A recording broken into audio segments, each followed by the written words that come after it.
आइए अब हम आपको कुछ अत्रि स्मृति की कथा सुना दें। कल आप चारों वर्णों की बातें, उनके धर्मों के बारे में आप सुन रहे थे। अब यहाँ से आगे का जो अध्याय है, आगे की जो कथा है वो आप जरूर सुन लीजिएगा। कहा गया सद्य पतत मांसेन लाक्ष्या लवड़ेन च वह हेण शुद्रो भवती ब्राह्मण क्षीर विक्रयी। कहते हैं कि ब्राह्मण मांस, लाख और नमक बेचने का काम न करे, नहीं तो ब्राह्मण पतित हो जाएगा।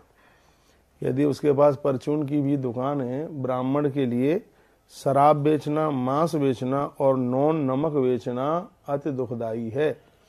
आप हमारी बातें मत मानिए, मान लो जो ये ग्रंथ में लिखा हुआ है। महात्मा अत्रि जी ने जो बातें कही हैं जीवन की कल्याण उपयोगी हैं, कल्याण करने वाली हैं ये बातें। तो ये आप सुन लीजिएगा जो कहा है उन्होंने। वो कहते हैं कि ब्राह्मण को मांस, मदिरा, लाख और लवड़ को बेचने से, यानी नमक को बेचने से उसे बचना चाहिए। और कहा गया कि यदि ब्राह्मण दूध को बेचने में भी स्वतंत्र नहीं है, उसके लिए कहा गया है कि वह दूध का व्यापार न करे।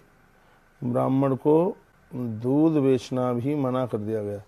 चारों वर्णों में से किसको क्या करना है, क्या नहीं करना, यह संदेश दिया है। अत्र ताशान धियानः यत्र भक्ष चरा ध्वजा तम ग्रामम दंड पुद्राजा चौर भक्त दंडवत।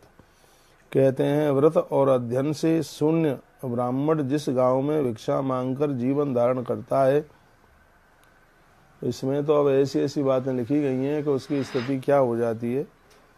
क्या गया कि ऐसा ब्राह्मण जिसके पास में व्रत भी नहीं और अध्ययन भी नहीं है, तो ऐसा ब्राह्मण किसी की भिक्षा को बिल्कुल भी पचा नहीं सकता। चारों वर्णों के ही लिए बातें कही गई हैं।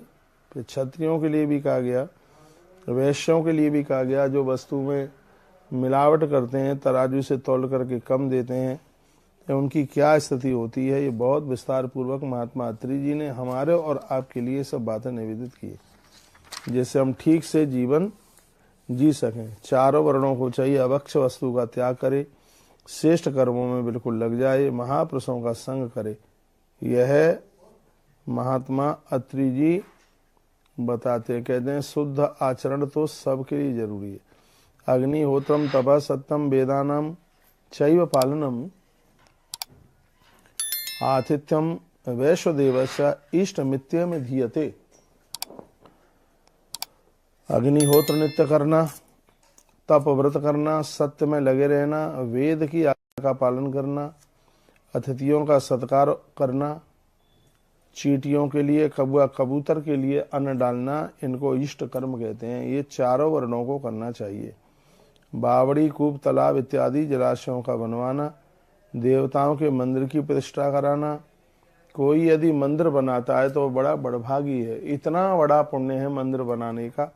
मैं तो कहता हूँ यदि कोई मंदिर ना बना पाए तो कहीं मंदिर बन रहा है उसमें आप अपना सहयोग जरूर कर दीजिए। गौ सदन बन रहा है, उसकी बहुत बड़ी महिमा, बहुत बड़ा उसका महात्म्य है। गौ माता का कार्य, यहाँ तो वर्णन ये भी कहा गया है कि यदि शमशान घाट का भी निर्माण हो रहा है, पोखरों का निर्माण हो रहा है, बाहर नहीं हो लड़का कहाँ है, तो उसमें भी सजग समझदार लोगों को अपना सहयोग कर देना चाहिए। कहीं रास्ते का निर्माण हो रहा है, पेड़ पौधे लगाए जा रहे हैं, सबका वर्णन किया। बावड़ी, कूप, तालाब इत्यादि जलाशयों का बनवाना, देवताओं के मंदिरों में प्राण प्रतिष्ठा कराना, अन्नदान करना, गौ सदन बनवाना, बगीचे लगवाना, इसी का नाम है पूर्त कर्म, जो सबको करना चाहिए। अन्नम दान महाराम पूर्णसित्या विधीयते। कहा गया बापी तड़ाग आदि देवता यत्नानि चाह। कहा कुएं, बावलियां ये सब बनवाना, ये सब पूर्त काम है। बड़भागी लोग हैं वह है जिनको ये सब काम करने का मौका, सेवा करने